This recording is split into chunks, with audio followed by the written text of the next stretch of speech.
Hello everyone, welcome to Overanalysis, your go-to spot for video game knowledge. Something's hit the video game market, and it's a little blue man. No, not that little blue man, I'm talking about Shovel Knight. This blue ditch digger hit the market with a blast from the past. Wait, this game came out a while ago. I'm a little behind the times, aren't I?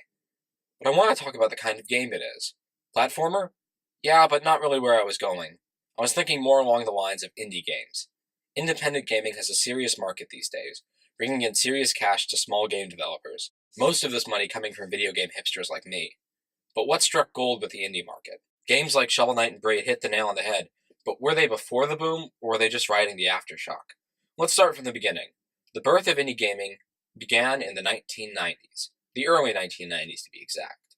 On the PC, as all things start, 2D games could be shared via shareware, but soon technology advanced, standards rose, and 2D gave way to 3D.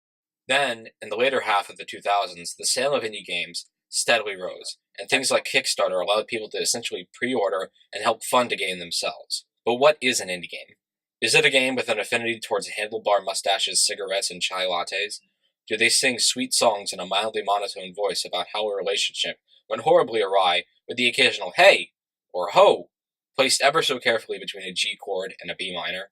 Through my research, I couldn't find an exact definition for indie games.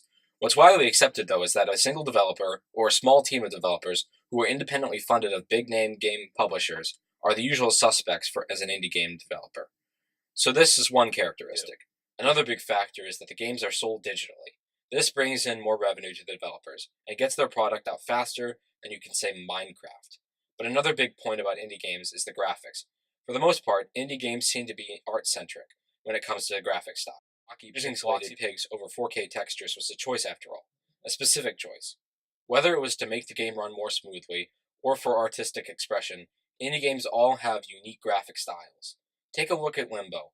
Dark silhouettes, lifeless white eyes, dirty, gritty atmosphere. It's an independent film in playable form, minus French and an old man smoking. Just take a look at the number of games on Steam listed under the indie tag. Let's take a look at Lisa. It just came out, and I'm already in love. It reminds me a lot of Earthbound, but a darker sense of humor and less hamburgers. A unique plot involving the end of the world, creepy mutated monsters, and inner demons. Sign me up. The game was made by Austin Jorgensen and backed on Kickstarter by over 800 people. But mind you, this game is painful, emotionally, and visually at times. So turn your empathy levels to zero and beat up the last remnants of human civilization. Indie games are a staple to the video game market these days, allowing unknown game developers to get their names heard and possibly make a living off something they love to do.